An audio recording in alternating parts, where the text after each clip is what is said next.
Halo semuanya dan selamat datang kembali. Pernah nggak sih kamu baca sebuah cerita yang plotnya seru banget, aksinya nonstop, tapi entah kenapa rasanya kok hampa ya? Nah hari ini kita akan bongkar rahasia yang ngebedain cerita yang bagus sama cerita yang benar-benar nggak terlupakan. Kita akan menemukan jiwa dari sebuah cerita. Nah ini dia nih, akar masalahnya.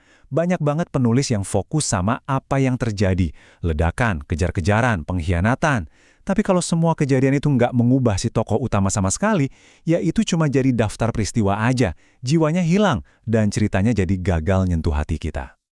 Oke, jadi dalam beberapa menit ke depan, kita bakal bedah semua ini. Kita mulai dari masalah cerita yang terasa kosong, terus kita definisikan apa itu perjalanan internal, gimana konflik jadi pemicunya, cara menunjukkannya dengan elegan, dan di akhir saya kasih alat praktis yang bisa langsung kamu pakai. Oke, siap? Mari kita mulai. Bayangin deh, kerangka plot yang hebat itu kalau nggak ada jiwa di dalamnya, ya bakal terasa kayak kerangka doang, dingin dan nggak bernyawa. Nah, hari ini kita akan coba suntikan jiwa itu yang dalam dunia penulisan kita sebut sebagai alur perubahan karakter atau character arc. Jadi, apa sih sebenarnya character arc ini? Yuk, kita pecah konsep inti ini jadi definisi yang jelas dan gampang dimengerti. Karena inilah jantung dari cerita yang kamu tulis. Gini deh, simpelnya, karakter kamu di halaman terakhir itu nggak boleh jadi orang yang sama persis kayak di halaman pertama. Semua kejadian di cerita harus ninggalin bekas di dalam dirinya. Perubahan inilah inti dari pengalaman manusia yang bikin pembaca jadi peduli. Dan slide ini nunjukin perbedaan kuncinya. Plot itu adalah soal apa yang karakter kamu lakuin di dunia luar. Dia pergi ke gunung, dia ngelawan naga. Tapi alur atau arc itu tentang apa yang terjadi di dalam diri mereka pas ngelakuin itu semua. Inilah yang mengubah laporan kejadian jadi sebuah kisah yang hidup. Umumnya sih, ada dua arah utama buat perubahan ini. Ada alur positif, di mana pahlawan kita tumbuh jadi lebih baik, ini yang paling sering kita lihat. Tapi, ada juga alur negatif yang nggak kalah kuat loh, kisah kejatuhan di mana karakter justru nyerah sama sisi gelapnya. Dua-duanya sama-sama valid dan bisa jadi cerita yang sangat memikat. Sekarang kita sampai di konsep yang paling krusial. Karakter itu nggak berubah gitu aja di ruang hampa. Mereka butuh dorongan, atau lebih tepatnya, mereka butuh tekanan. Dan tekanan itulah yang kita sebut sebagai plot. Jadi poin utamanya adalah ini. Konflik eksternal dalam cerita kamu itu bukan kejadian acak. Plot yang dirancang dengan baik itu adalah serangkaian ujian yang sengaja dibuat buat nargetin satu titik terlemah dari karaktermu.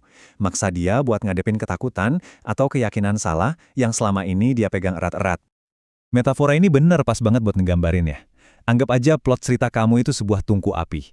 Karakter kamu dilempar ke dalam, panas dari konflik bakal ngebakar dia, dan dia cuma punya dua pilihan.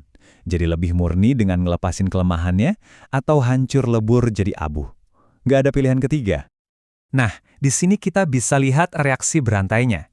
Dimulai dari satu kelemahan internal, lalu plot datang nyerang kelemahan itu secara langsung, dan hasilnya adalah sebuah pilihan yang nggak bisa dihindari, berubah atau hancur.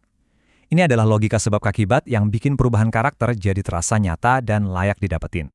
Oke, kita udah tahu kenapa karakter harus berubah. Sekarang pertanyaannya, gimana cara nunjukinnya ke pembaca, tanpa kedengaran kayak kita lagi ngeguruin. Ini semua soal seni bercerita yang halus. Ingat ya, aturan emasnya adalah, tunjukkan, jangan katakan. Bukti perubahan karakter yang paling kuat itu bukanlah narasi yang ngejelasin, kini dia menjadi pemberani. Bukan, buktinya ada di tindakan. Keputusan yang mereka ambil di bawah tekanan, itulah cerminan sejati dari diri mereka yang baru. Terus, gimana cara nunjukinnya dengan efektif? Salah satu teknik paling elegan itu namanya situasi paralel. Jadi, kamu ciptain sebuah skenario di awal cerita, di babak 1, terus kamu ulang lagi skenario yang mirip di bagian klimaks, di babak 3. Nah, perbedaan pilihan yang diambil si karakter di dua momen inilah yang jadi bukti nyata perubahannya. Biar kebayang, kita lihat contoh konkret ini. Di awal cerita, pas dihadapkan sama perundungan, dia lari. Ini jadi titik awal dia. Terus di puncaknya, dalam situasi yang jauh lebih bahaya, dia malah maju. Dia nggak perlu bilang, aku sekarang pemberani. Nggak perlu. Tindakannya udah bicara 1000 kali lebih kenceng. Nah, itu baru namanya penceritaan yang kuat. Baiklah, sebagai penutup, mari kita rangkum semua ini jadi sebuah alat yang bisa langsung kamu terapkan. Anggap aja ini semacam cetak biru buat ngebangun jiwa di dalam ceritamu. 3 pertanyaan ini adalah peta kamu. Coba jawab pertanyaan-pertanyaan ini buat karaktermu. Titik awal itu buat nentuin masalahnya. Titik uji coba itu buat nunjukin perjuangannya, dan titik perubahan itu ngasih resolusi yang memuaskan. Ini kerangka buat perjalanan emosional karaktermu.